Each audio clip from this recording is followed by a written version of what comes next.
പലപ്പോഴും പലരും ചിന്തിക്കുന്നതായ ഒരു വിഷയമാണ് ഭവനത്തിനെതിരെ വരുന്നതായ പ്രതികൂലങ്ങളെ എങ്ങനെ നേരിടുവാൻ കഴിയും, അല്ലെങ്കിൽ ഇതിനെ എങ്ങനെ നേരിടണം എന്ന് പലപ്പോഴും അവർക്ക് ചിന്തിക്കുമ്പോൾ അതിന് ഉത്തരം കിട്ടാറില്ല. സാത്താന്യ ശക്തികളുടെ പ്രധാനപ്പെട്ട ലക്ഷ്യം വ്യക്തികളെയും അവരുടെ കുടുംബ ബന്ധങ്ങളെയും തകർക്കുക എന്നുള്ളതാണ് എന്ന് നാം മനസ്സിലാക്കുക. പലപ്പോഴും സാത്താൻ ഭവനത്തിൻ്റെ അന്തരീക്ഷത്തെ മാറ്റിക്കളയുന്നു. കുടുംബാംഗങ്ങൾ തമ്മിലുള്ളതായ ചേർച്ചയില്ലായ്മ, ദമ്പതികൾ തമ്മിലുള്ളതായ പൊരുത്തമില്ലായ്മ, വിട്ടുമാറാത്ത ചില രോഗങ്ങൾ, നികത്തുവാൻ കഴിയാത്തതായ കടഭാരങ്ങൾ, മാനസിക വിഭ്രാന്തികൾ അഥവാ മാനസിക രോഗങ്ങൾ, പെട്ടെന്നുണ്ടാകുന്നതായ മരണങ്ങൾ, കുടുംബ അംഗങ്ങളിൽ തലമുറകൾ യൗവന പ്രായമാകുമ്പോൾ വീട് വിട്ട് അലയുന്നതായ അവസ്ഥ എന്നിങ്ങനെയുള്ളതായ സംഭവങ്ങൾ നമ്മുടെ ചുറ്റുപാടുമുള്ളതായ ഭവനങ്ങളിൽ സംഭവിക്കുന്നതായിട്ട് നാം കാണാറുണ്ട്.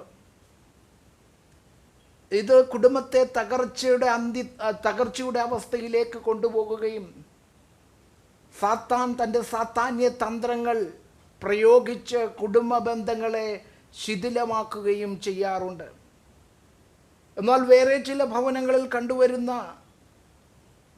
ഒരു ബഹുഭാര്യത്വം, അതായത് അപ്പനോ അമ്മയോ രണ്ടും മൂന്നും ജീവിത പങ്കാളികളെ സ്വീകരിച്ചതിലൂടെ അതേ സ്വഭാവം അല്ലെങ്കിൽ അതേ സാഹചര്യം തലമുറകളുടെ ജീവിതത്തിലും വന്ന് സംഭവിക്കുന്നു. അങ്ങനെ തലമുറകളുടെ ധാർമ്മിക ജീവിതവും ഭാവി ജീവിതവും നശിക്കപ്പെടുന്നതായിട്ട് നാം കാണാറുണ്ട്. ഒരുപക്ഷെ എന്നെ ശ്രവിക്കുന്നതായ ആരെങ്കിലും ഇങ്ങനെയുള്ളതായ സാഹചര്യത്തിലൂടെ കടന്നു പോകുന്ന വ്യക്തിയാണ് എങ്കിൽ ഒരുപക്ഷെ നിങ്ങളുടെ ഹൃദയത്തിൽ ഇപ്പോൾ ഉണ്ടാകുന്നതായ ചോദ്യം,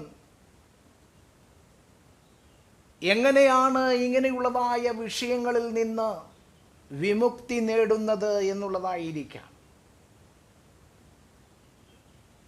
ഇങ്ങനെയുള്ള സാഹചര്യങ്ങളെ എങ്ങനെ നേരിടണമെന്നും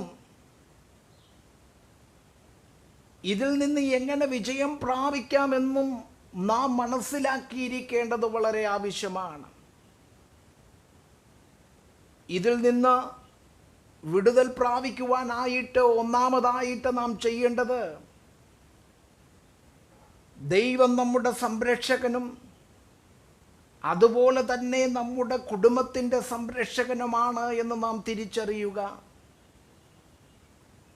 അങ്ങനെ വ്യക്തികൾക്കും കുടുംബങ്ങൾക്കും സംരക്ഷണം നൽകുന്ന വലിയവനായിരിക്കുന്ന ദൈവത്തിൻ്റെ കരങ്ങളിലേക്ക് നമ്മുടെ ഭവനത്തെ സമർപ്പിക്കുക എന്നുള്ളതാണ് ഒന്നാമതായിട്ട് നാം ചെയ്യേണ്ടത്. പുറപ്പാട് പുസ്തകം 12-ാം അധ്യായത്തിൽ ദൈവം എപ്രകാരമാണ് ഇസ്രായേൽ ഭവനങ്ങളെ മിസ്രൈമിൽ സംരക്ഷിച്ചതെന്ന് വ്യക്തമാക്കുന്ന വേദഭാഗങ്ങളാണത്. ദൈവത്തിൻ്റെ ജനത്തെ ആരാധനയ്ക്കായിട്ട് വിട്ടയക്കുന്നതിന് വേണ്ടി ദൈവം അവിടെ അത്ഭുതങ്ങൾ പ്രവർത്തിക്കുവാനായിട്ടിടയായി. നാം പലപ്പോഴും ഇതിനെ 10 ബാധകൾ എന്ന് പറയാറുണ്ട്. ഇങ്ങനെ ദൈവം അയച്ചതായ ബാധകൾ കൊണ്ട് ദൈവം മിസ്രൈമ്യരെ ദണ്ഡിപ്പിക്കുവാനിടയായി. മിസ്രൈം ദേശത്ത് പേൻ, നായിച്ച, മൃഗജാതി മുതലായവ പെരുകി മിസ്രൈമ്യർ അതിൻ്റെ തിക്തഫലങ്ങൾ അതികഠിനമായിട്ട് അനുഭവിക്കുവാനിടയായി തീർന്നു. എന്നാൽ ഈ പറയപ്പെട്ട കാര്യങ്ങളൊന്നും കൊണ്ടും അതേ മിസ്രൈമിൽ പ്രാർത്ഥിക്കുന്നതായ ഇസ്രായേൽ ജനത്തിന് യാതൊരു കുഴപ്പവും സംഭവിച്ചില്ല, അല്ലെങ്കിൽ യാതൊരു ബുദ്ധിമുട്ടും ഇസ്രായേൽ ജനം അനുഭവിക്കേണ്ടതായിട്ട് വന്നില്ല. തവളയും നായീച്ചയും മൃഗവ്യാധിയുമൊക്കെ പെരുകി ഫറവോന്റെ കൊട്ടാരത്തിനകത്തു വരെയും പ്രവേശിക്കുമെങ്കിലും ഈ ബാധകളിലൊന്നും തന്നെ ഇസ്രയേലിൻ്റെ കൂടാരങ്ങൾക്കകത്ത് ബുദ്ധിമുട്ടുണ്ടാക്കിയില്ല. നോക്കണമേ, ദൈവം ഒരു അത്ഭുതം ചെയ്യുമ്പോൾ ആ അത്ഭുതം ചിലർക്ക് ഗുണവും ചിലരിൽ അത് തിക്തഫലവും ഉണ്ടാക്കുമെന്നാണ് ഈ സംഭവ ചരിത്രത്തിലൂടെ നാം മനസ്സിലാക്കേണ്ടത്. 10 വാതകൾ പെരുകിക്കൊണ്ടിരുന്നതായ മിസ്രൈമിൽ, അതേ രാജ്യത്ത് അതേ രാജാവിൻ്റെ കീഴിൽ പാർത്തിരുന്നതായ ഇസ്രയേലിയരെ ദൈവം സംരക്ഷിക്കുവാനായിട്ടിടയായി തീർന്നു. അത് നാം വ്യക്തമായി മനസ്സിലാക്കണമെങ്കിൽ 10 ബാധകളിൽ അവസാനത്തെ വാതയായ ദൈവം അയച്ച കടിഞ്ഞൂൽ സംഹാരത്തെ പറ്റി പഠിക്കുമ്പോൾ അത് മിസ്രൈമിലൊക്കെയും ഒരു കൂട്ട നിലവിളിക്ക് കാരണമായിട്ട് തീർന്നു. മിസ്രൈമ്യരുടെ ആദ്യജാതന്മാർ ആ ദിവസം കൊല്ലപ്പെടുവാനിടയായി തീർന്നു. മിസ്രൈമ്യം രാജ്യം മുഴുവൻ വലിയ നിലവിളി, വലിയ മുറവിളി ഉയരുവാനും, അല്ലെങ്കിൽ വേറൊരു തരത്തിൽ പറഞ്ഞാൽ വലിയ ആപത്തിൽ പിടിപെടുവാനുമായിട്ടിടയായി തീർന്നു. മരണദൂതൻ മിസ്രൈം രാജ്യത്തിൻ്റെ ഒരറ്റം മുതൽ മറ്റേ അറ്റം വരെ ഉള്ള സകല മിസ്രൈമ്യരുടെയും ആദ്യജാതന്മാരെ കൊന്നുകൊണ്ടിരിക്കുമ്പോൾ ദൈവത്തിൻ്റെ ജനമായിരിക്കുന്ന ഇസ്രയേലിൻ്റെ ഭവനങ്ങളിൽ നിന്ന് ഓരോ ആദ്യജാതന്മാരും നഷ്ടപ്പെടുവാനിടയായില്ല. ദൈവം ഇസ്രയേലിനൊരുക്കിയതായ സംരക്ഷണത്തെ നമുക്കിവിടെ കാണുവാൻ ആയിട്ട് കഴിയും. ദൈവം കടിഞ്ഞൂൽ സംഹാരമെന്ന് പറയുന്നതായ അവസാനത്തെയും അതിഭയങ്കരമായ ബാധ മിസ്രൈമിൽ അയച്ചപ്പോൾ ഇസ്രയേൽ ജനത്തിൻ്റെ ഇടയിൽ ഇത് സംഭവിക്കാതിരിക്കുവാൻ ദൈവം ചില പ്രത്യേക നിർദ്ദേശങ്ങൾ അവർക്ക് കൊടുക്കുവാനിടയായി തീർന്നു. എന്നെ കേൾക്കുന്നവരെ, നാം ഈ ലോകത്തിൽ ജീവിക്കുമ്പോൾ പ്രയാസങ്ങളുണ്ട്. നാം ഈ ലോകത്തിൽ ജീവിക്കുമ്പോൾ ആപത്തുകൾ നമ്മുടെ ജീവിതത്തിൽ കടന്നു വരാം. മരണദൂതൻ്റെ അറ്റാക്ക് നമുക്കുണ്ടാകാം. പല പ്രതികൂലങ്ങൾ ഈ ലോകത്തിൽ സംഭവിക്കാം. എന്നാൽ ഇതിൽ നിന്നൊക്കെയും ദൈവജനത്തെ സംരക്ഷിക്കുന്ന ഒരു വലിയവനായിരിക്കുന്ന ദൈവമുണ്ട്.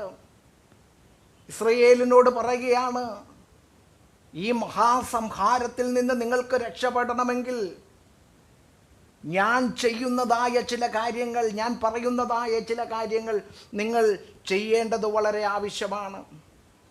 അങ്ങനെ ഇസ്രയേലിനോട് പറയുകയാണ്, നിങ്ങൾ ഒരു ആട്ടിൻകുട്ടിയെ എടുക്കണം. ആ ആട്ടിൻകുട്ടി എങ്ങനെയുള്ളതായിരിക്കണം, അതിനെ എങ്ങനെ അറുക്കണം, അതിനുശേഷം അതിനെ എങ്ങനെ ഭക്ഷിക്കണം എന്നിങ്ങനെയുള്ളതായ നിർദ്ദേശങ്ങൾ ദൈവം അവർക്ക് നൽകുന്നതായിട്ട് കാണുന്നു. ഊനമില്ലാത്ത ആട്ടിൻകുട്ടിയെ അറുത്തതിന് ശേഷം അവരോട് പറയുന്നത്, ഈസോപ്പ് ചെടിയുടെ ഒരു കെട്ട് എടുത്ത് ആട്ടിൻകുട്ടിയുടെ രക്തത്തിൽ മുക്കി കുറുമ്പടിയുടെ മേലും കട്ടളക്കാലിന്മേലും പുരട്ടണമെന്ന് അവരോട് നിർദ്ദേശിക്കുവാനായിട്ടിടയായി തീർന്നു. അങ്ങനെ ഇസ്രയേൽ ജനം ആട്ടിൻകുട്ടിയുടെ രക്തമെടുത്ത് കട്ടളപ്പടി മേലും കുറുമ്പടി മേലും പുരട്ടി ആ രക്തത്തിൻ്റെ അടയാളം കണ്ടപ്പോൾ സംഹാരകൻ ഇസ്രയേൽ ഭവനങ്ങളെ വിട്ട് മാറിപ്പോയി എന്ന് ദൈവത്തിൻ്റെ തിരുവചനം പഠിക്കുന്നു. പ്രിയമുള്ളവരെ, നമുക്ക് വേണ്ടി അറക്കപ്പെട്ടതായ ഒരു കുഞ്ഞാടുണ്ട്. അത് കർത്താവായ യേശു ക്രിസ്തുവാണ്. ഇസ്രയേൽ ജനം മിസ്രൈമിൽ വെച്ച് പെസഹ ആചരിച്ച് ആ പെസഹ കുഞ്ഞാടിൻ്റെ രക്തം കട്ടളപ്പടി മേലും കുറുമ്പടി മേലും പുരട്ടി അവർ ആ ആപത്തിൽ നിന്ന്, അവർ ആ മരണദൂതൻ്റെ താണ്ഡവത്തിൽ നിന്ന് രക്ഷ നേടിയെങ്കിൽ പുതിയ നിയമവിശ്വാസികളായിരിക്കുന്ന എനിക്കും നിങ്ങൾക്കും കർത്താവായ യേശു ക്രിസ്തുവിൻ്റെ രക്തത്തിൽ ആശ്രയിക്കുന്ന ഓരോ ദൈവ പൈതലിനും ആപത്തിൽ നിന്ന് രക്ഷപ്പെടുവാനായിട്ട് കഴിയും. നാം എന്തു ചെയ്യണമെന്നറിയാമോ? വിശ്വാസത്താൽ യേശു ക്രിസ്തുവിൻ്റെ രക്തം നമ്മുടെ ഭവനത്തിൻ്റെ കട്ടളപ്പടിമേലും കുറുമ്പടിമേലും പുരട്ടേണ്ടത് വളരെ ആവശ്യമാണ്. നമ്മുടെ ഭവനത്തെ സംരക്ഷിക്കുവാൻ കഴിയുന്ന ഹാബേലിൻ്റെ രക്തത്തേക്കാൾ ഗുണകരമായി സംസാരിക്കുന്ന പുണ്യാക രക്തം വിശ്വാസത്താൽ നമ്മുടെ ഭവനത്തിൻ്റെ മുൻവാതിലുകളിലും പിൻവാതിലുകളിലും നാം വിശ്വാസത്താൽ തളിക്കപ്പെടുമ്പോൾ അതെന്ത് ചെയ്യുമെന്നറിയാമോ? അത് നമ്മെ സംഹാരകനിൽ നിന്ന് സംരക്ഷിക്കുവാനായിട്ടിടയാകും. മരണപാശങ്ങൾ മാറിപ്പോകുവാനിടയാകും. ആപത്തുകൾ നമ്മെ വിട്ട് ഒഴിഞ്ഞു പോകുവാനിടയാകും. സാത്താന്യ ശക്തികൾ നിങ്ങൾക്കും നിങ്ങളുടെ ഭവനത്തിനുമെതിരെ ചെയ്യുന്നതായ അവൻ്റെ തന്ത്രങ്ങൾ ഫലിക്കാതെ പോരും എന്ന് നാം മനസ്സിലാക്കുക. നമ്മുടെ ഭവനത്തെ പിടിച്ചുലയ്ക്കുന്ന, നമ്മെ ഭവനത്തെ തകർത്തു കളയുവാനായിട്ട് ശ്രമിക്കുന്ന സാത്താന്യ തന്ത്രങ്ങളിൽ നിന്ന് നമുക്ക് രക്ഷപ്പെടണമെങ്കിൽ നാം കുഞ്ഞാടിൻ്റെ രക്തം അഥവാ യേശു ക്രിസ്തുവിൻ്റെ രക്തം നമ്മുടെ ഭവനത്തിൽ തളിച്ച് നാം പ്രാർത്ഥിക്കേണ്ടത് വളരെ ആവശ്യമാണ്. അത് നമ്മുടെ ഭവനത്തിൻ്റെ മുൻവാതിലുകളിലും പിൻവാതിലുകളിലും വിശ്വാസത്താൽ തളിച്ച്, അങ്ങനെ വിശ്വാസത്താൽ നാം ഒന്ന് ചെയ്തു നോക്കിക്കേ. യേശു ക്രിസ്തുവിൻ്റെ രക്തം നിങ്ങൾക്ക് കാവലായിരിക്കും. യേശു ക്രിസ്തുവിൻ്റെ രക്തം നിങ്ങൾക്ക് കോട്ടയായിരിക്കും എന്നുള്ളതാണ്. തീർച്ചയായിട്ടും നമ്മുടെ പ്രാർത്ഥനകളിൽ കർത്താവിൻ്റെ രക്തം തളിച്ച് കട്ടളപ്പടി മേലും കുറുമ്പടി മേലും അത് വിശ്വാസത്താൽ പുരട്ടി നാം പ്രാർത്ഥിക്കുമ്പോൾ നമ്മുടെ ജീവിതത്തിൽ വലിയ വിടുതലുകൾ നമ്മൾക്ക് അനുഭവിക്കുവാനായിട്ട് കഴിയും. നമ്മുടെ സന്ധ്യാപ്രാർത്ഥനകളിൽ, നമ്മുടെ പ്രഭാത പ്രാർത്ഥനകളിൽ നമ്മുടെ ഭവനത്തെയും ഭവനത്തിലുള്ളവരെയും ഭവന പരിസരങ്ങളെയും ഒന്ന് കർത്താവിൻ്റെ വചനത്താലും രക്തത്താലും മുദ്ര വെച്ച് പ്രാർത്ഥിച്ചു നോക്ക്. ജീവിതത്തിൽ അത് മാറ്റങ്ങൾ കൊണ്ടുവരുവാനായിട്ടിടയായിത്തീരും. എൻ്റെ ഭവനത്തിൻ്റെ പ്രശ്നങ്ങൾ, എൻ്റെ കുടുംബാംഗങ്ങളുടെ പ്രശ്നങ്ങൾ ഒരിക്കലും പരിഹരിക്കപ്പെടത്തില്ല എന്ന് ചിന്തിച്ചു വ്യാകുലപ്പെട്ടിരിക്കുന്നവരോട് ഇന്ന് ഞാൻ പറയാം, നിങ്ങളുടെ ഭവനത്തെ കർത്താവിനായിട്ട് സമർപ്പിക്കുക.